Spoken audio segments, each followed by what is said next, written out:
Welcome back. Now, in the age of a fast-paced digitalization, the African banking landscape is undergoing significant transformation. Succession planning has become a critical strategy to utilize in navigating complex environments. It has evolved from the idea of replacing current leaders to being a strategy about understanding the talent landscape, anticipating future needs, and building a pipeline of leaders who can drive growth and innovation. And joining me to discuss the future of succession planning in banking is Julie Murray, Director at Tuesday Consulting. Julie, thanks so much for your time this afternoon. And I think let's start by zooming in on what talent mapping is and how that feeds into succession planning. Super, and thank you for having me. Tarling, I think important just to position talent mapping as a strategic component of executive leadership. Just to clarify, when we refer to talent mapping, we're really referring to understanding external talent for our clients, organizations, and today the conversation is specifically around banking. So really for our clients to get a view of what that landscape look like externally and what the talent is saying about our clients in the market, and then being able to provide our clients with market insights, really for them to understand where the leadership skills are being hired, and really to assist them in shaping their talent strategy. So that's the talent mapping piece.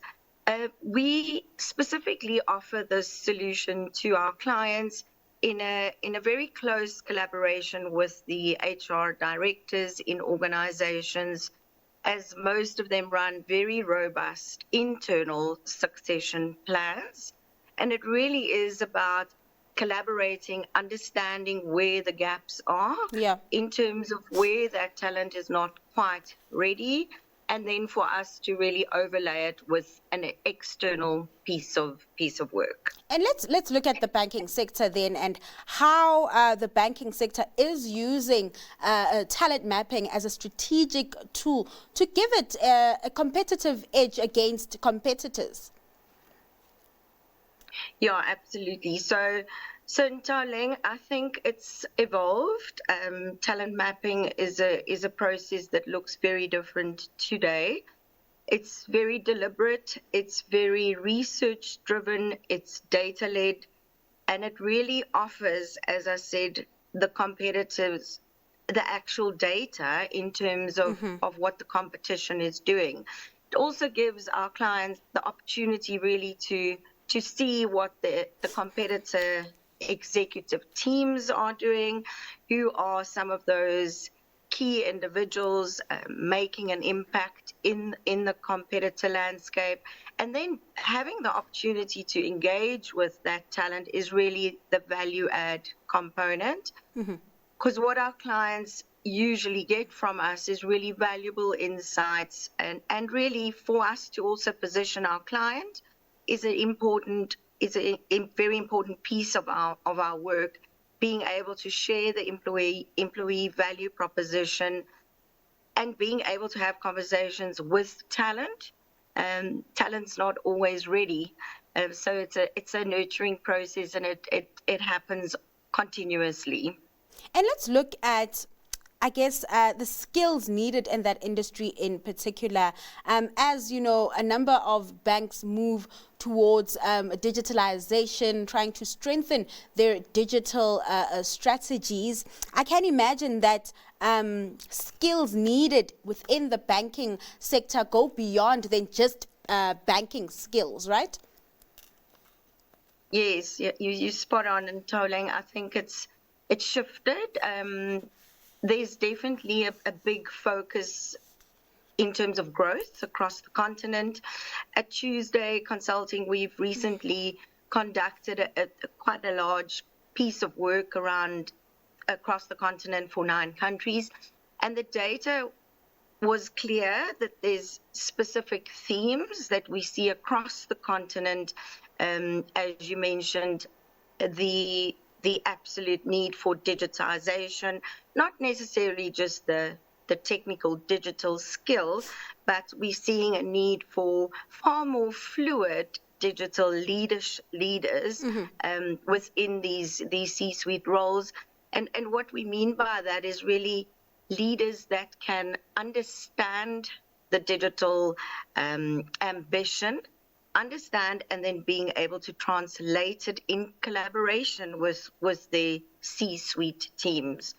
So that's one of the components. We've seen a big need for female representation at C-suite consistently as a theme.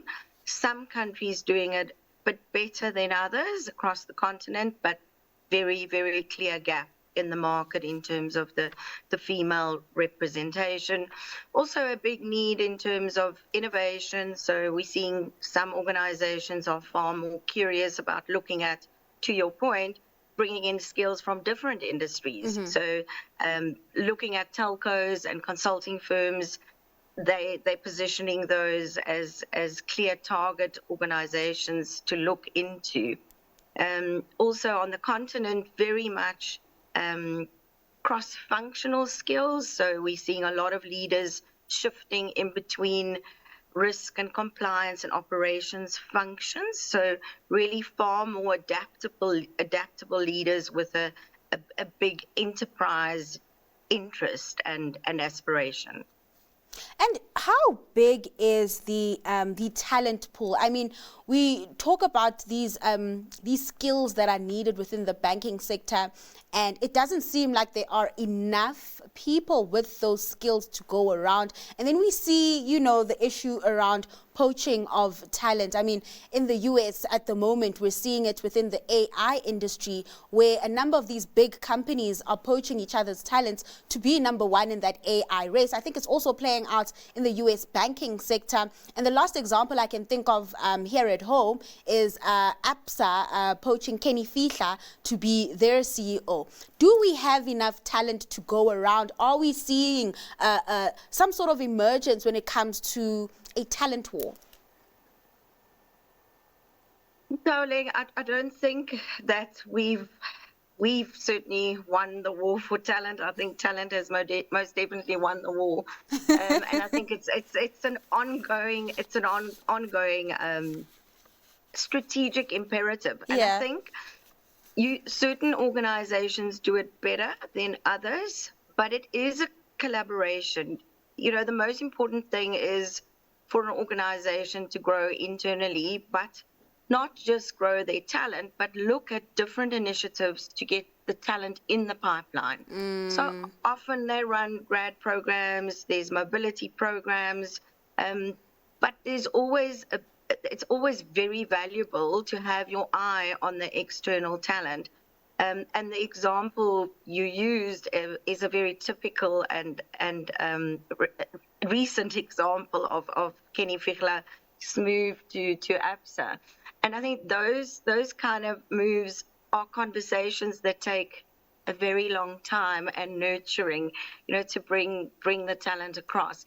But just to answer your question again, I think it's definitely a balance of shaping and building your own timber, but always having your eye on what's happening in the market so that you can have a integrated succession plan. And shaping your own timber also speaks to that succession planning effort, Julie. Thanks so much for your time and taking us through that survey.